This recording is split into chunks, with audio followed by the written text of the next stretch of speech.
morning and good afternoon for some of you. Thank you all for joining today's seminar, Afro-Indigenous Histories of Food and Gardening, Garifuna Plant Knowledge, Past and Present.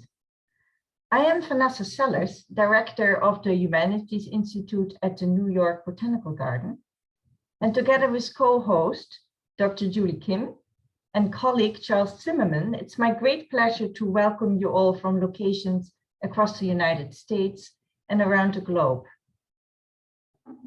The New York Botanical Garden is located in the ancestral homeland of the Lenape, or the Delaware people, and we honor them and acknowledge their displacement, dispossession, and continued presence. This is the third in a series of webinar workshops devoted to the foodways of particular Bronx communities, with today's conversation focusing on Garifuna traditions. And we are very fortunate to have here today with us community organizer and leading Garifuna culinary expert Isha Sumner, as well as two specialists of Afro-Caribbean culture, Dr. Julie Kim, Associate Professor of English at Fordham University, and Dr. Christina Welch, the lecturer in Religion and Desk Studies at the University of Winchester in England. Together with us, they will explore and personalize Garifuna food, Garifuna knowledge, and uses of plants, which have been a defining element of their culture and identity. It's my pleasure now to hand over the microphone to our special moderator for the day, Dr. Julie Kim, whom I've had the privilege to run various programs with related to history, plants, and people. She will introduce today's speakers in further detail. Julie.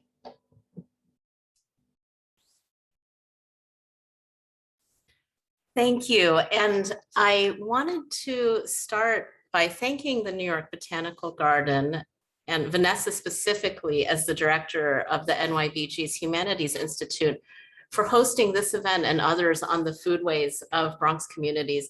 It's truly wonderful that these events are giving us a chance to better understand the deep forms of botanical knowledge that people in the Bronx have developed by cultivating, cooking, and working with plants. It's also particularly exciting to me that today's event focuses on the Garifuna community of the Bronx and the wider Garifuna diaspora. Recent estimates put the Garifuna community of New York City at about 200,000 individuals, with the majority of them living in the Bronx. So we definitely need to hear more about this community that is right in the NYBG's backyard, I think. As today's presentations will show, Garifuna foodways and the Garifuna people have a fascinating history that also deserves greater attention. To give you a brief taste of what is to come, I wanted to outline that history very quickly, just to give you some context for the presentation, since it is a fairly complex history. So the Garifuna are originally from the Caribbean island of Saint Vincent, where Europeans in the colonial period often called them Black Caribs, because they were the descendants of both Afro-Caribbean and indigenous Carib or Kalinago peoples. Although the Garifuna's ancestors have inhabited Saint Vincent since pre-colonial times, everything changed in 1795 when the Black Caribs tried to overthrow British rule on Saint Vincent. The war was a hard-fought one, but it ended in 1797 with the exile of almost all the Black Caribs to Roatan, an island off the coast of Honduras.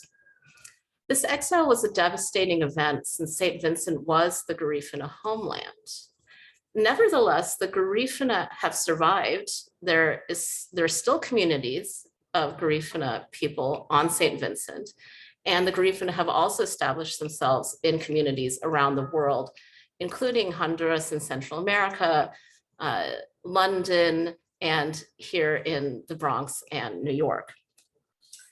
What role food has played in the continuation and preservation of Garifuna culture is what we are here to discuss today.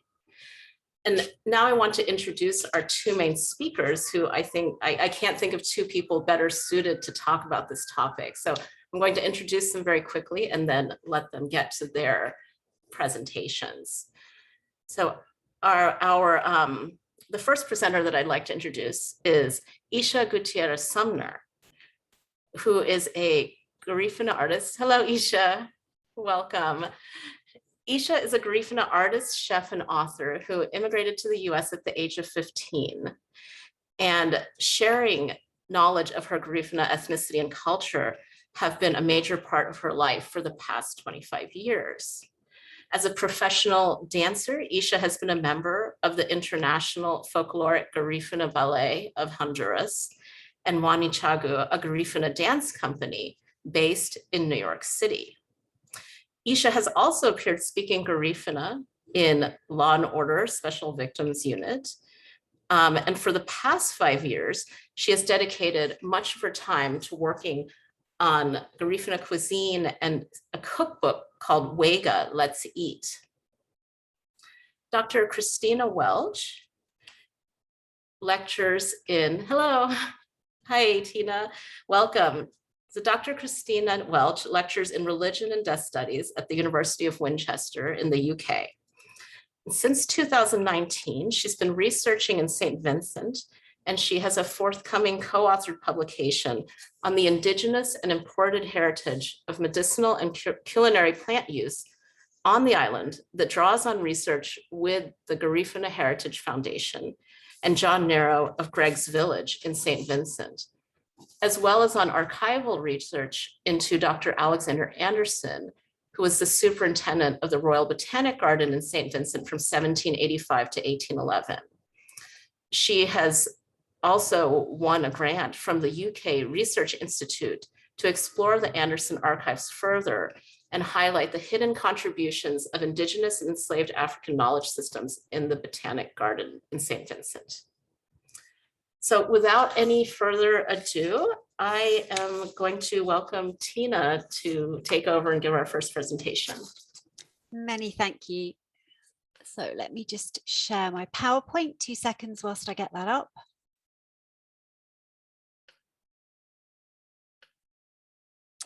Brilliant, thank you. So, of course, many thanks to you, Julie, and to Vanessa for inviting me to contribute to this panel, and also for Charles for the tech support.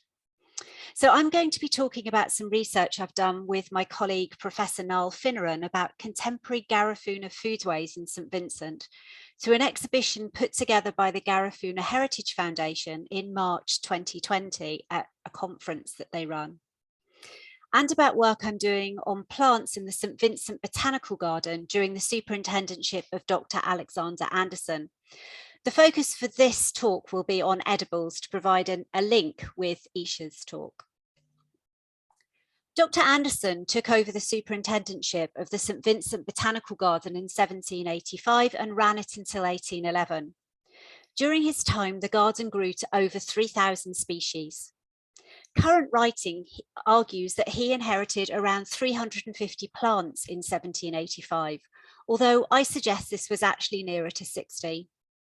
And in the next slide, I've listed all the fruits and succulents he recorded in the garden when he took it over. But before thinking about the plants themselves, some background to the garden as it relates to the Garifuna people who lived on St Vincent at that time would be useful. As Julie has noted, the Garifuna during the colonial era were known as Black Caribs, and this differentiated them from the island Caribs, now known as the Kalinago. The British had a complicated relationship with the Black Caribs, which resulted in 2 wars and the eventual exile of Black Caribs to Roatan in 1797. However, Anderson, in some of his plant catalogues, makes clear that particular knowledge of medicinal cures came from talking to Black Caribs. And he also notes in his writings that the island Caribs practiced horticulture. As such, although Anderson sees the botanical garden and his plant knowledge as advancing Western science, he does, in his own work, acknowledge that some of his data came from or was developed through Indigenous peoples. He is, however, insensitive about the plant knowledge and horticultural skills of the enslaved Africans who worked the garden. I won't be delving much into this area of my work, but suffice to note that without the hard labour and agricultural know-how of these people, the garden Anderson took over would not have flourished. In this image, you can see a plan of the garden, which includes the house in which Anderson lived. This house was rebuilt by enslaved Africans, and indeed, when the garden was established in 1765, it was enslaved African labour that enclosed the initial 6 acres and tilled the land to make it suitable for use. You can see, as I've circled, that there are some slave huts in the garden grounds, so we know that enslaved Africans lived on the site. The original garden was designed to focus on curative plants to help the British militia survive the climate with its new diseases and stay healthy enough to keep the Black Caribs at bay. Indeed, the first superintendent, Dr. George Young, was specifically instructed to seek out and, if necessary, pay for, quote, physical practices of the country from natives of experience and old Caribs and slaves who dealt in cures, close quote. However, by the time Anderson took over the garden, it included a range of plant species that extended the medicinal remit to include valuable woods, ornamentals, and economically useful plants. On this slide is the list of plants, fruits, and succulents from the garden in 1785. As you can see, there are only a few succulents and one, Gemmaensis, I've been unable to trace. It appears in the early 19th century as a sort of fruiting cactus, and I assume that for the militia and early settlers, succulents were not that important. And indeed, in 1791, Anderson notes that succulents were the principal nourishment of, quote, Negroes, close quote. However, fruits are another matter, and 10 are listed of growing in the garden, many of which are common globally today, such as avocado, mango, coconut, and dates. Many plants, such as Tobago cane, had multiple uses, but Anderson only recorded the plant in the category of fruit. As well as having edible fruits, it did have medicinal properties as a laxative, and it can be used to treat snake bites. It can also be used for making alcoholic beverages, and the wood is a type of rattan, and the stems were used for walking canes. Sea grapes too, although only listed by Anderson as fruit, had multiple uses, with a decoction of the bark used for intestinal disorders and the juice from the plant used to help treat dysentery. The bark also produces a tannin which is useful in the dyeing process and produces a red dye. The wood is burnable and has been used in boat construction. Interestingly, Tobago cane does not appear in the 1773 list of plants, and as such must have been introduced to the garden at some point between 1773 and 1785. Nor does it appear in a comprehensive list of plants that Anderson made in 1806. Given it's a native plant to Mesoamerica, it may be that he felt it was not important enough for the botanical garden. But today it is classified as a vulnerable species by the International Union for Conservation of Nature. I've alluded to the plant catalogues that Anderson wrote, and in due course, I hope to chart the development of the garden and as such highlight the contribution of enslaved African peoples to its success. And through interrogating the Anderson archives, find out more about the role that the Caribs, Black and Island, played in the development of Anderson's plant knowledge. As well as looking at the history of plants in St Vincent Botanical Garden, myself and my colleague have been working with the Garifuna Heritage Foundation on St Vincent to explore aspects of Garifuna heritage that might be useful for community tourism, as well as educational purposes. The Garifuna are a minority on their island homeland, but celebrate their culture annually as part of the National Heroes Day, which honours the Carib chief Joseph Chatouillet. In the past few years, we've been working with the Garifuna village of Greggs, and our work there and on the Anderson archives will soon be published in a journal. It explores the Indigenous and imported heritage of medicinal and culinary plant use on the island through the lens of Anderson's botanical garden and a current heritage garden in the village of Greggs. As you can see from the menus on the village store here, homegrown and locally grown foodstuffs are important in Greggs. I will return shortly to Breadfruit, but it's notable that some of the farmers grow their own cocoa and produce chocolate. Food production remains important to the village, as does their Garifuna identity. In March 2020, the Garifuna Heritage Foundation put on an exhibition about Garifuna culture, and Foodways featured prominently. As you can see from this poster, the fish, chicken and bananas that the Greggs menu highlighted are highlighted as traditional Garifuna produce, along with cassava and coconut milk as a cooking base. This slide shows some of the fruits and the succulents listed as important to Garifuna food traditions today. It's notable that arrowroot was once the principal export from St Vincent and remains a staple thickener on the island. Arrowroot and breadfruit can be found in Anderson's plant list from 1799, although I suspect I will find them appearing on earlier lists once I transcribe them. Mango, as previously noted, was growing in the garden when Anderson took it over in 1785, and soursop, cassava, taro and plantain date from 1791 and were among the many additions to the garden by Anderson. Central importance of some foods was made evident on this board. In regard to cassava, the text reads in brief summary: when the Garifuna were banished from their homeland, they had with them, hidden in their clothes, cassava, and on the long voyage to Roatan, it was the sweat from their tightly packed bodies that kept the plants alive, and as such, one aspect of their heritage. Now, regardless of whether this is literally true or a myth constructed around the exile narrative, doesn't really matter. The Garifuna were exiled from their homeland and took as much of their culture with them as they could, and their foodways were central to that. The exhibition, however, went beyond detailing aspects of traditional Garifuna food to include plants traditionally used by Kalinago people, as well as how plants were traditionally used. Unsurprisingly, like much of the Caribbean, St Vincent is becoming increasingly Americanized, and Garifuna youth are more likely to be found enjoying a KFC than breadfruit with codfish stew. For the Garifuna Heritage Foundation, reclaiming traditions is proving increasingly important, and as such, this exhibition reached out to schools. There's a scarcity of material on Garifuna history and heritage in educational sources, and although only officially 3% of the population, according to the 2012 census, with Chatoye the country's only national hero, there is a desire to know more about Back Carib history and their lifeways, and as such, contemporary Garifuna traditions. Before handing over to Isha to talk about contemporary Garifuna food traditions, I'd like to spend a little time on the breadfruit. It is, of course, a fruit with a troubled history and was deliberately introduced into St Vincent Botanical Garden during Anderson's time as a robust crop that would fuel the enslaved peoples working on the island plantations and tending the botanical garden. Although Anderson marvelled over the wealth of produce in the provision grounds he saw on the island travels, there were none in the garden.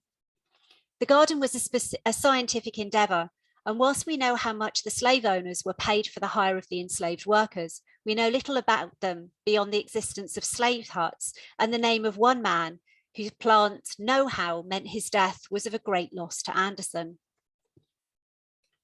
However, earlier this year, this remarkable print appeared on the market and was purchased by the Linnean Society, who have a large part of the Anderson archive.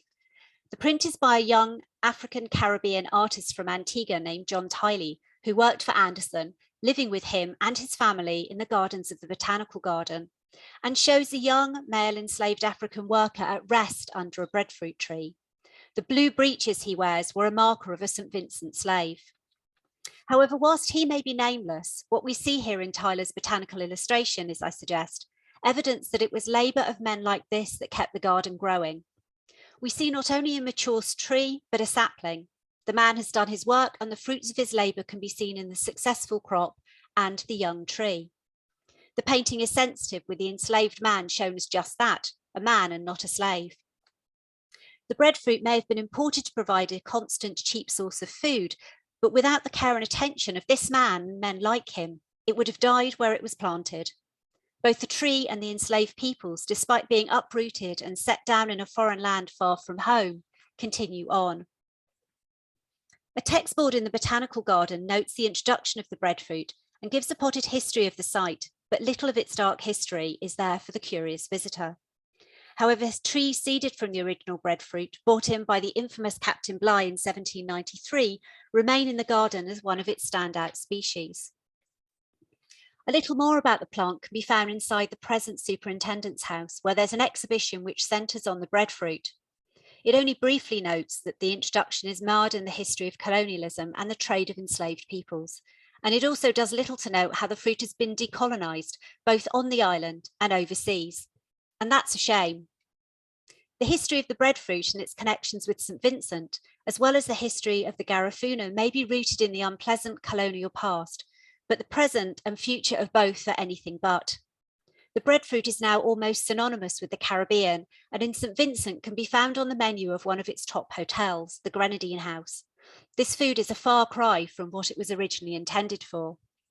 And for the Garifuna, both on St. Vincent and around the Americas, the breadfruit, along with the cassava and a host of other edibles, remains important traditional heritage foods, and with the help of people like Isha, are taking their place in world cuisine. So I'll now stop sharing and hand over to Isha. Thank you so much, Tina. And that was a wonderful presentation. And now, yes, we will hear from Isha Gutierrez Sumner. So Isha, you're welcome to turn your camera on now and start your presentation.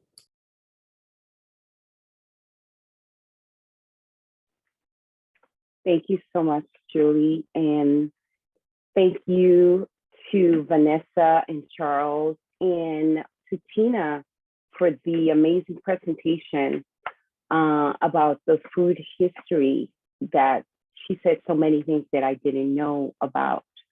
But I want to be able to welcome everyone as well, and also share a little bit of my presentation before we dive into a conversation with Tina about a couple of the things that she shared with us.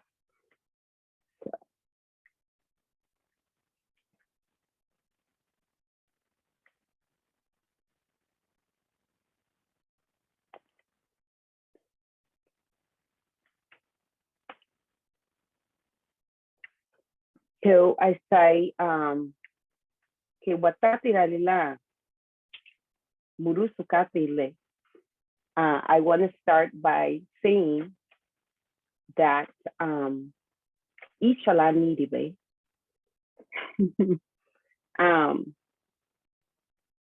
Garifuna Nubuya. And what I'm saying in my native language is that my name is Isha and that I am a Garifuna woman. I grew up in Garifuna. And I know that you had no idea what I was talking about. But for the first 15 years of my life, I only spoke Garifuna and Spanish. And actually, that's not entirely true because I also knew how to speak a little bit of English. And we said, growing up in Honduras, we knew how to say, "Give me WhatsApp, please." I think everyone knew how to say that. "Give me WhatsApp, please." So I would have said to you in Garifuna, "Welcome to the Zoom meeting," and all this stuff, but we still don't have a word for Zoom yet, at least from what I know. But if we did have one, I would greet you in Garifuna, welcoming you into the Zoom meeting. So let's start my presentation. My name is Isha, and I want to share a little bit of a short history with you because the Garifuna history is so complex in so many levels, but I need to minimize this here so that I could start. Yes. So Garifuna history has traditionally been passed on orally. Now we are seeing an influx of books covering Garifuna history and, importantly, written by Garifuna people. We are descendants of West Africans from the Yoruba people. My story begins with a shipwreck 400 years ago off the shores of Saint Vincent and the Grenadines. These people would intermarry with the Arawak, Carib Indians, and from there, they birthed a new nation, presently known as Indigenous Garifuna people, or Garinagu, which is the plural in the Garifuna language. In 1797, the Black Caribs, or Garifuna people, were defeated by the British and exiled to the Bay Island of Roatan off the northern coast of Honduras, where most ended up. though some found home in Belize, Guatemala, and Nicaragua. In the past 60 years, many Garinagu have migrated to America as there is a large Garifuna presence in the United States, like the Bronx in Brooklyn, Texas, Chicago, New Orleans, California, and so many other places nowadays. So whenever I speak about Garifuna culture, food culture, or Garifuna history, or I refer to anything that has to do with the knowledge of our history and our gastronomy or food culture, I usually like to begin the conversation with 4 C's. And my first C here would be continuity. So growing up in San Juan Tela, Honduras, we were without electricity, telephones, televisions, refrigeration, and running water. We did not have any of those things. I would wake up at 5 a.m. not to check Instagram to see how many likes I got, not to go on Facebook. It was not so early, so I could do Peloton. I arose as my mother had done 25 years prior, as my grandmother had done 40 years before me, how my Garifuna ancestors had done 4 generations. And I say all that to say that continuity is passed on to us, is a way of life that we have, and we pass it on and we pass it on, and it becomes tradition, continuity, which brings me to my second C, which is community.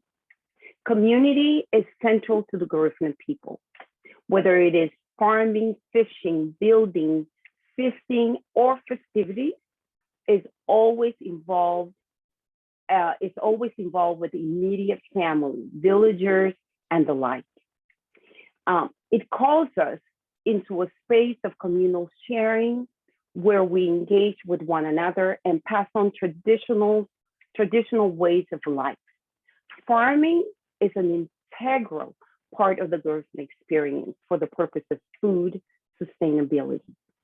When I speak about community in relation to the Bronx and Garifuna people, I speak of an experience that is synonymous with migration, which comes hand in hand with a sense of relocation. Traditional ways of eating for the Garifuna people play a huge part in what we know as community in the United States. Gatherings naturally revolve around food and are the most traditional and reminiscent of home. So we enjoy tropical weather as Garifuna people, as people that come from the coast. We enjoy outdoors. So in the summer, Garifuna people enjoy gardens and parks in the Bronx and get to enjoy that sense of community with one another. So I want to talk to you. Oops, I went too far. Where is, hold on. I want to talk to you about Gumanana. Growing up, my older sister, my grandmother, and I all would quickly grab about a cup of coffee. Lanina le lauti le ligne only. We call this lemongrass tea ligne only, which I find it to be super funny. But the reason behind the name ligne only is because that lemongrass tea would actually attract dogs to come and literally just pee on it. So we have to make sure that before we made our tea, that we would actually rinse this green leaf, because for some reason dogs are attracted. So we would eat this with a durudia or a tortilla. We would get dressed, grab our basket, hold machete, headed inland from our coastal village. We trekked for 30 minutes to our lot where we farmed gumanana, a root you are more familiar with the name yuca or cassava root. You likely have passed by the yuca root in the grocery store or have seen it on the street outside a bodega. Morning to evening, this root is ubiquitous in Garifuna food culture and sustains us over the course of our challenging days. Of equal importance, the process of farming yuca is invaluable in sustaining our heritage and culture. What can this root do? Well, this root does so many things. It becomes babies get fed by it, because the yuca root also makes darara, which is a starch that comes out of the yuca. And this is used for babies to eat. And I remember actually feeding my little sisters darara as they were growing up, because that was part of their daily meals. Before heading to school, I'll have my breakfast of cassava bread and eggs and onions. Cassava bread, which we called ereba. And how else do we use this root?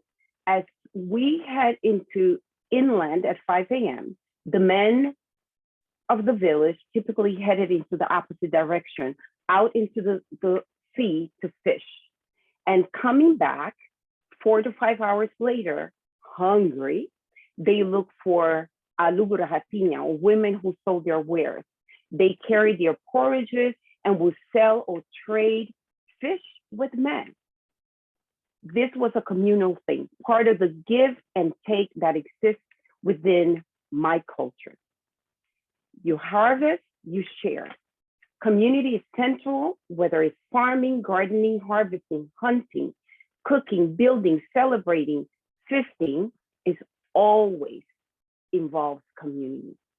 Our main meal, Egini Lanina Midi, was around 12 and 1 p.m. As students would come home and eat. Our most famous dish, which is called hudutu, sometimes could be replaced. It's usually made with green bananas and plantains, but sometimes it could be replaced with mashed cassava or mashed yuca.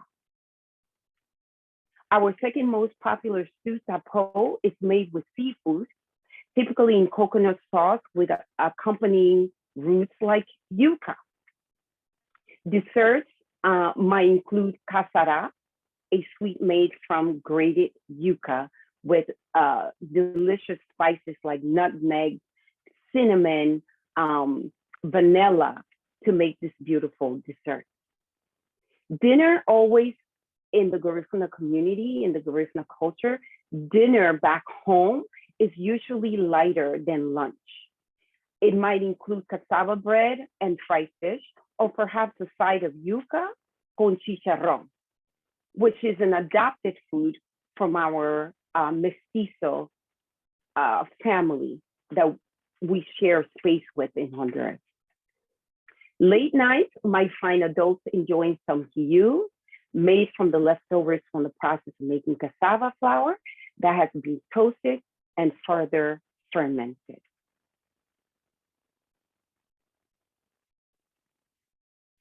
So,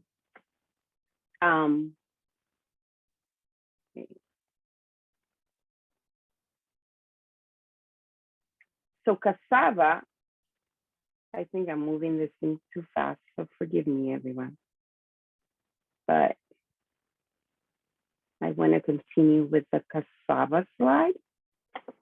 So cassava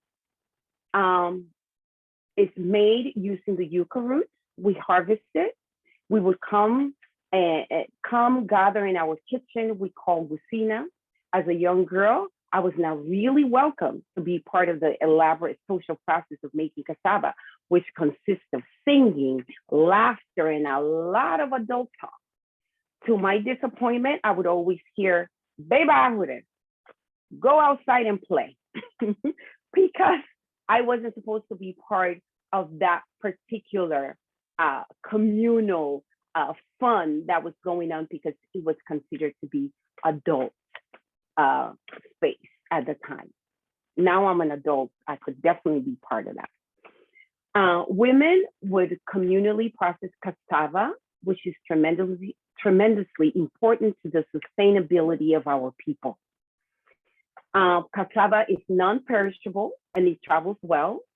It is eaten all hours of the day, and you could eat it with many sides. You could eat it plain, or you could just make your fried fish. You could make stewed chicken, stewed beef, however you want it. You could dip it in coconut soup. Cassava is very important in our food culture. Now, cassava is found a new home in the USA. We, here in New York City, we call one another as Garifuna people, asking one another, where can I find cassava? Who's selling cassava? Who has fresh cassava? And this is something I believe that all Garifuna people would agree on. We're constantly looking to find the best cassava. So now I want to do my fourth C, which is coconut. And over here, I have a picture of a coconut tortillas, which is like one of my favorite foods. And what can I say about coconut? Coconut is the heartbeat of the Garifuna kitchen. It plays a major part in the sustainability of the food culture of my Garifuna people. Coconut is the life force that supplies us with energy, longevity, and flavor. This is a must to get the authentic flavors and textures of a great tasting Garifuna food. You have to have coconut in the kitchen, whether it's coconut milk or it's coconut oil. But if you're gonna bake, you need coconut milk. If you're gonna make food, you need coconut. You need coconut, either coconut milk or coconut oil. But coconut is so integral to the flavors of our food. And over here, I want to talk a little bit about my cookbook and how we keep the tradition and how important it is for us to sustain and keep the tradition of making our foods at home and sharing it with family. So I'm going to share a little video with you. And as a celebration,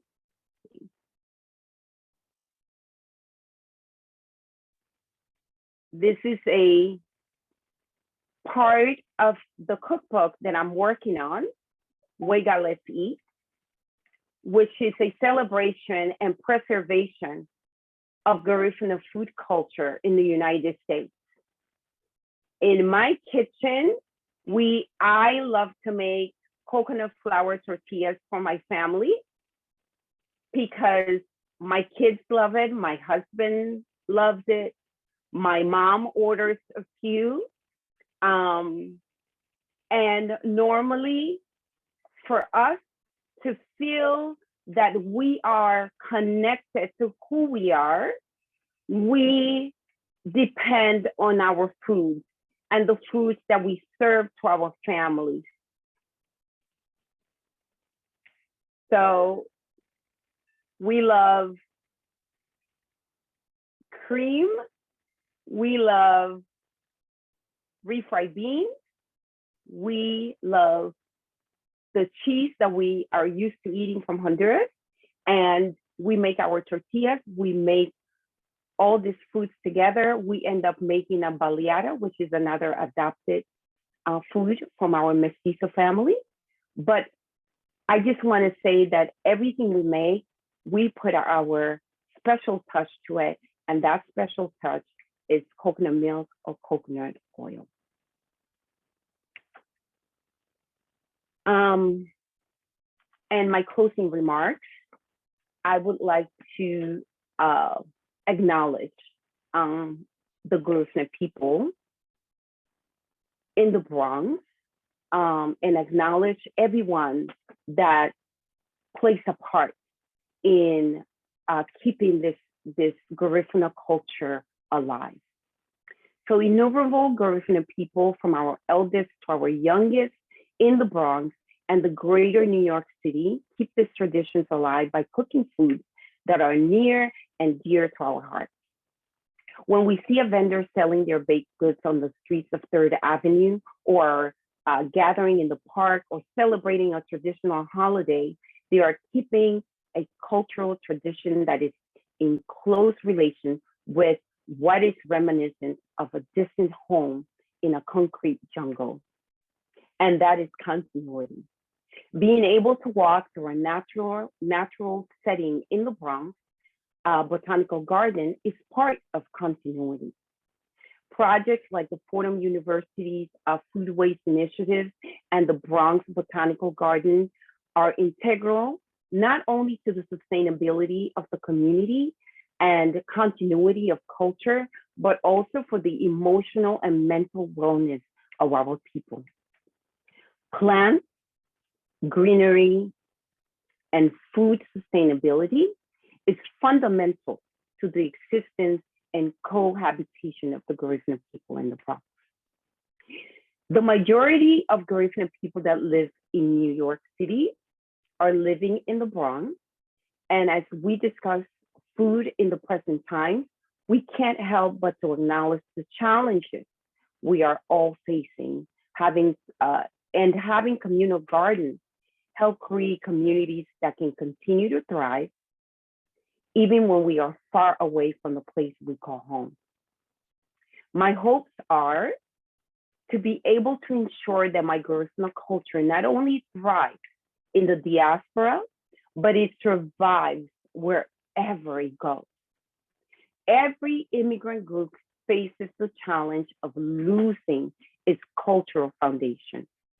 My work with Wega Let's Eat focuses not only on preservation, but also on the continuity of the Garifuna food culture. Thank you.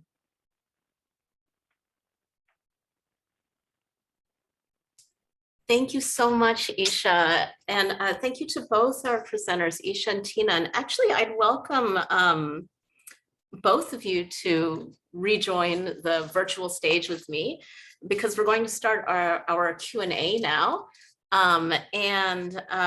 I wanted to remind everyone, we do have a Q&A box or tab. So click on Q&A at the bottom of your Zoom screen, and please submit your questions for both panelists, because we would love to hear direct feedback from you.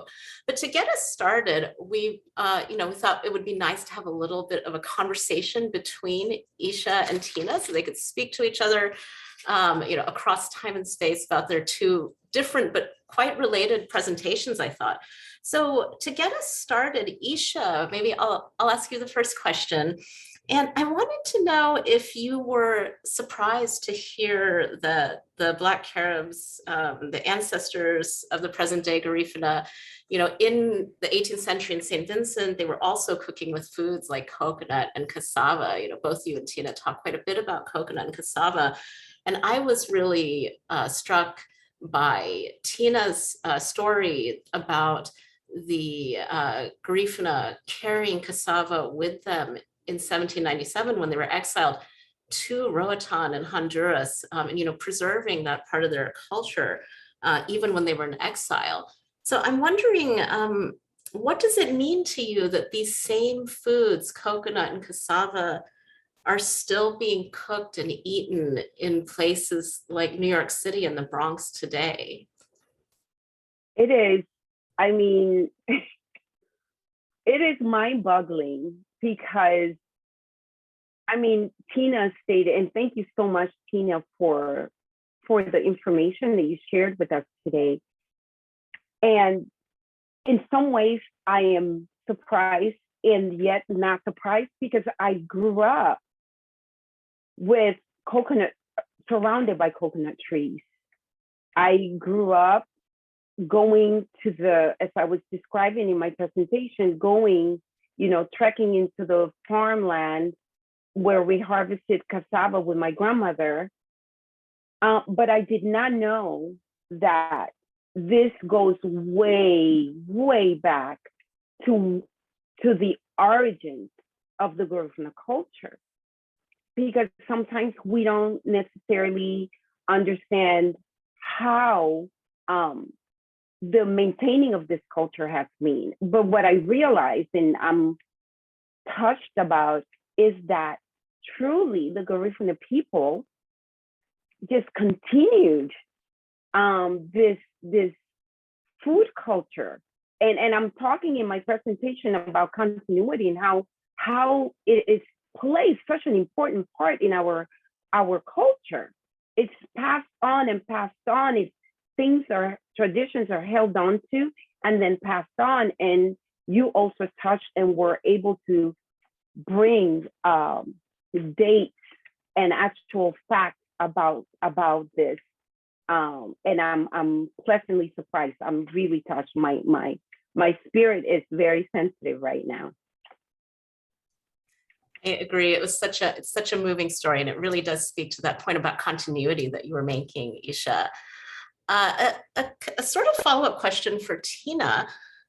You say towards the, I was thinking that your presentation and how you talked about coconut and cassava, as well as, the foodways of present day Garifuna community members around the world. I think you were also speaking somewhat to that continuity. And so I was wondering if you could talk to us a little bit about this idea of maybe global or world cuisine. That's a term that we hear a lot these days. But I'm wondering if Isha's experiences with, what we heard from Isha and what you know from your own research about Garifuna foodways in Honduras, New York, and other places, whether that might help us actually rethink what we mean when we say global or world cuisine. Yeah, I think that's a really good question. And I think one of the problems with the term global cuisine or world cuisine is that it implies that it is totally global. And I think what's happened, particularly with Garifuna food, is it's sort of subsumed into that Caribbean culture. And that's fine, but it's within Caribbean culture. It's almost like a regional part of Caribbean culture. And I think it's really important not just to have these huge, great, big, broad, it's Caribbean food, but actually to be able to drill down a little bit more. And the fact that, Anderson brought cassava in to the garden in 1791, and it appears that the Arawak Indians would have brought it over to the island of Saint Vincent from Mesoamerica. Just shows that there is a globalness. It's a food that has come from Mesoamerica, that's come to St. Vincent and has gone with the Garifuna people to Honduras and Belize, and then it's gone on to New York, and we have Garifuna people living in this country. I wouldn't say you can get cassava terribly easily here, but coconut milk and things will feature with the food over here. So there's something about the fact that it's global in that it's being transported globally. But I also like the fact that what Isha's doing is nuancing this idea about global food into something quite regional. This is something to do with the Garifuna people. There's a spirituality there. There's this really strong connection back to Uramain, the homeland in St. Vincent as well. So I don't know if that answers your question.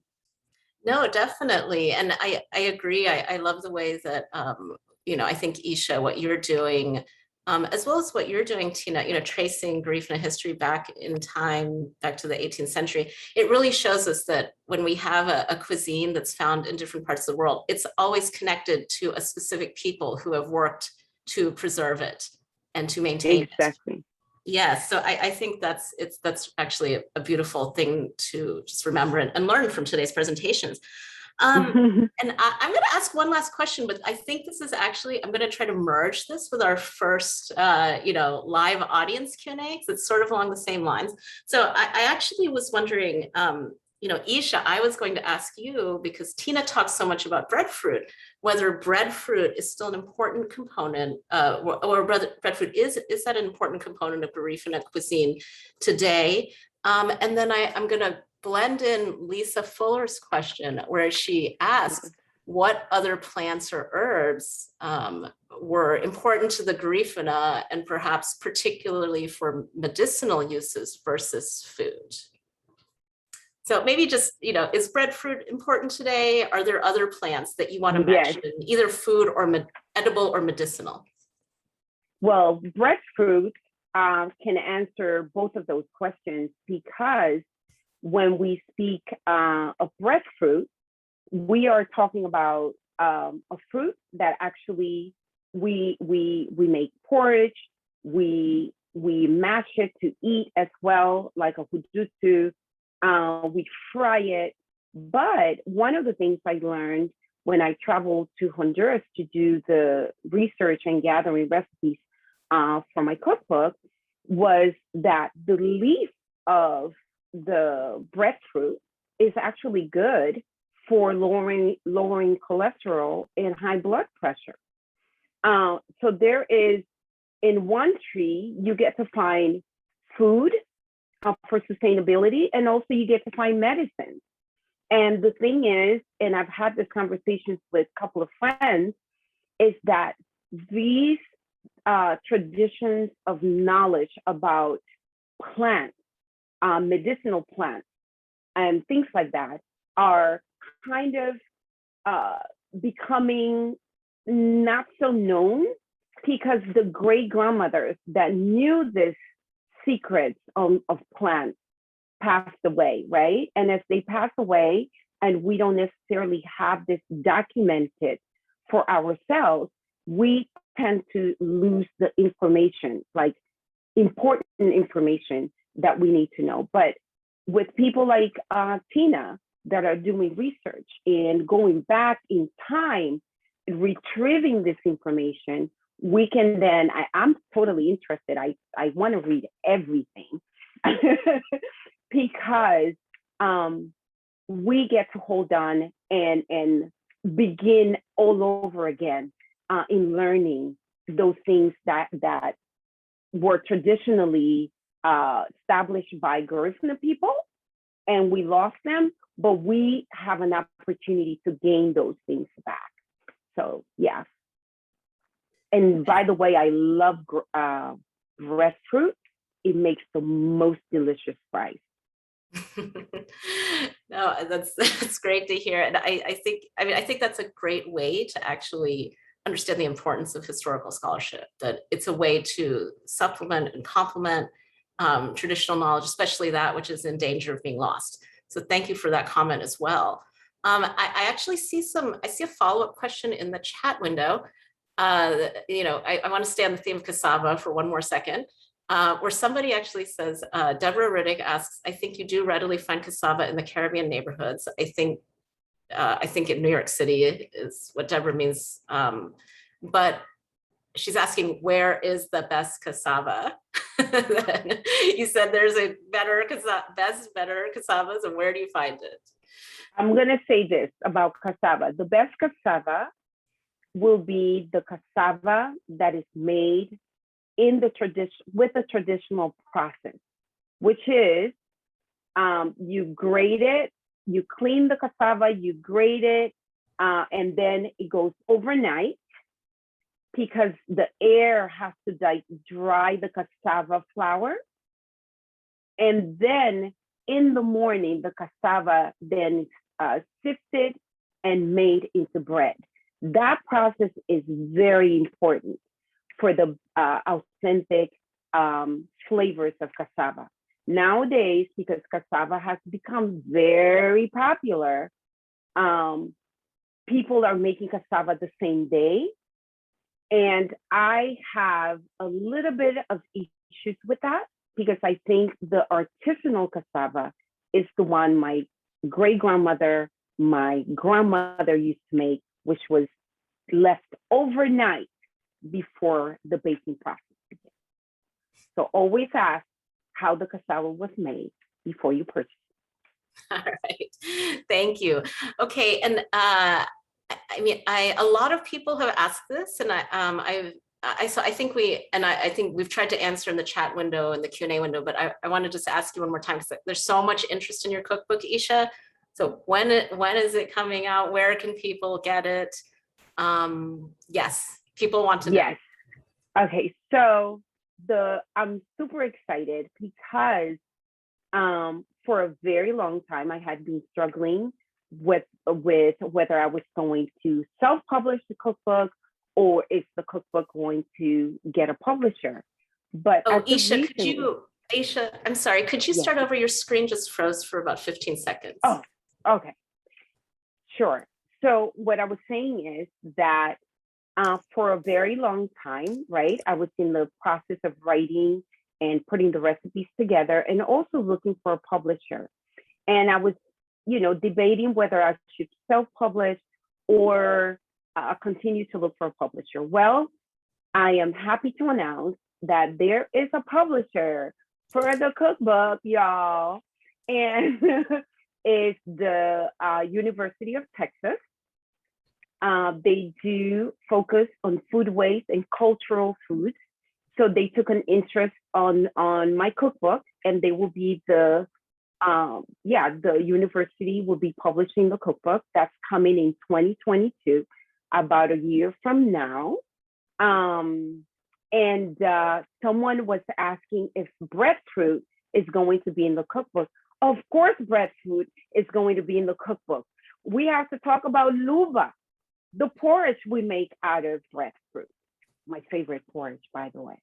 I love Garifuna food, y'all. That is amazing news, Isha. I see some congratulations coming in the chat window.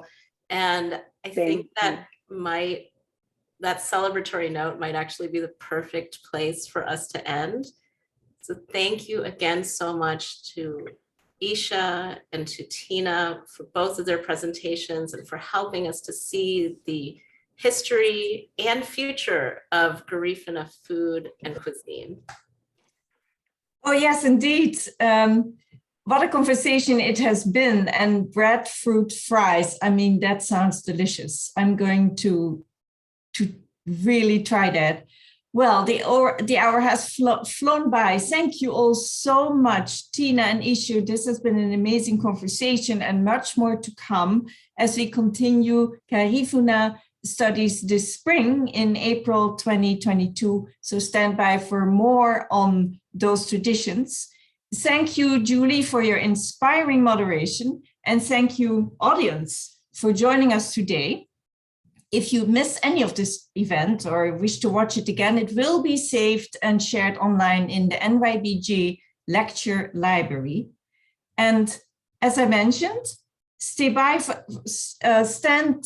for more inspiring webinars. And until then, we wish you all the best. Stay well, stay green, and take good care. Goodbye, everyone. Bye-bye.